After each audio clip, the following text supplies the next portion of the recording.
இதுக்கு பதில் சொல்லுங்க சார்.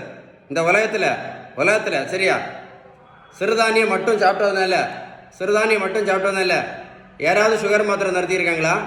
இல்லை யாராவது ப்ரெஷர் மாத்திரை நடத்தியிருக்காங்களா? இல்லை யாராவது இன்சுலின் நடத்தியிருக்காங்களா? சொல்லுங்களேன். சிறுதானியம் மட்டும் சாப்பிட்டதுனால எழுதுங்க, கமெண்ட்ஸில் எழுதுங்க சார். நம்மகிட்ட இருக்கக்கூடிய ஒரு பெரிய மூட நம்பிக்கை என்ன தெரியுமா?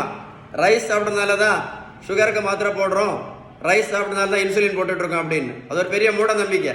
நான் ஒரு கேள்வி கேட்குறேன், பதில் சொல்கிறீங்களா? வட இந்தியாவில் அவங்க ரைஸ் சாப்பிடவே மாட்டாங்களே, என்னைக்காவது ஒரு நாள் சாப்பிடுவாங்க. வட இந்தியாவில் எவ்வளோ பேர் சுகருக்கு மாத்திரை போடுறாங்க, எவ்வளோ பேர் இன்சுலின் போட்டுட்ருக்காங்க? கமெண்ட்ஸில் எழுதுங்க சார், எழுதுங்க. சுகருக்கும் ப்ரெஷருக்கும் மாத்திரை மட்டும் போட்டால் போதும், சரியாயிரும் அப்படின்னு நிறைய பேர் சொல்லிட்டு இருக்கீங்க. அப்படி யாருக்கா சரியா இருக்கா? மாத்திரை மட்டும் போட்டதுனால சொல்லுங்களேன். நடைபயிற்சி மட்டும் போட்டதுனால, நடைபயிற்சி மட்டும் செஞ்சனால யாராவது சுகர் மாத்திரை நடத்தியிருக்காங்களா? சொல்லுங்களேன். இல்லை ஏதாவது மாத்திரை நடத்திருக்கீங்க நடைபயிற்சி மட்டும் பண்ணதால? நல்லா கேட்டுடுங்க. 1 கிலோமீட்டர் நடைபயிற்சி பண்ணினா கூட 40லேருந்து 50 கேலரி மட்டும்தான் இருக்க முடியும். அதனால நடைபயிற்சி மட்டும் பண்ணி எந்த மாத்திரையும் கண்டிப்பாக நிறுத்த முடியாது அப்படின்னு ஒரு பேப்பரில் எழுதி வச்சுக்கிடுங்க, சரியா? இன்னொரு பேர் ரொம்ப ஃபேமஸ், வெந்தயம் ஆவாரம்பூ, அப்படிதானே?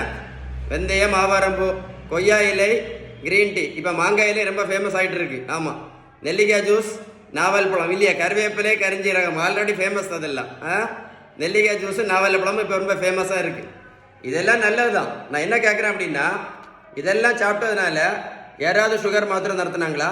இல்லை யாராவது பிபி மாத்திரை நடத்துனாங்களா? யாராவது கொலஸ்ட்ரால் மாத்திரை நடத்துனாங்களா? இல்லை யாராவது வெயிட்டை குறைச்சிருக்காங்களா? இல்லை யாராவது இன்சுலின் நடத்தியிருக்காங்களா? சுகருக்கு ஒரே ஒரு மாத்திரை போட்டுட்டு இருந்த சுகர் பேஷண்ட் இப்போ 3 மாத்திரை போட்டுட்டு இருக்காங்களே சுகருக்கு மாத்திரை மட்டும் போட்டுட்டு இருந்த பேஷண்ட் இப்போ இன்சுலின் போட்டுட்டு இருக்காங்களே. வெந்தயம், கருவேப்பிலை, கரிஞ்சீரகம், மாங்காய் இலை, கொய்யா இலை, நாவல் பழம், சிறுதானியம் எல்லாம் சாப்பிட்ட போகிற கூட. நல்லா கேட்டுடுங்க. மருத்துவத்தில் உள்ள ஸ்டாண்டர்ட் புத்தகம் ஹாரிசன், அந்த புத்தகம் என்ன சொல்லுது அப்படின்னா, நீங்கள் 3 நேரம் வீட்டில் சாப்பிட்ருந்தாலும் சரி, என்னது 3 நேரம் வீட்டில் சாப்பிட்ருந்தாலும் சரி, அந்த டயட் பேலன்ஸ்டாக இருக்க வேண்டும். எப்படி இருக்கணும்? பேலன்ஸ்டு டயட்டாக இருக்கணும். அதான் ரொம்ப ரொம்ப முக்கியம். சுகர், ப்ரெஷர், கெட்ட கொலஸ்ட்ராலுக்கு அவங்க சொல்லக்கூடிய கரெக்ட் ட்ரீட்மெண்ட் பேலன்ஸ் டயட் மட்டும்தான். அப்புறம் உடல் உழைப்பு, நல்ல தூக்கம், கடைசி தான் என்னது? மாத்திரையும் இன்சுலினும். பேலன்ஸ் டயட் ஃபாலோ பண்ணால் மட்டும்தான் இந்த இன்சுலின் ரசிதம் சரியாகும், முழுமையாக சரியாகும் இந்த புத்தகம் சொல்லுது. புரிஞ்சிருக்கும் நினைக்கிறேன். பேலன்ஸ் டயட்டை பற்றி ஏதாவது டீட்டெயில்ஸ் வேணும்னா கால் பண்ணி பேசுங்க. இல்லை அப்படின்னா கமெண்ட்ஸில் GOOD டைப் பண்ணி கண்டிப்பாக ரிப்ளை பண்ணும், ஓகேவா? வீடியோ லைக் பண்ணி ஷேர் பண்ணுங்கள்.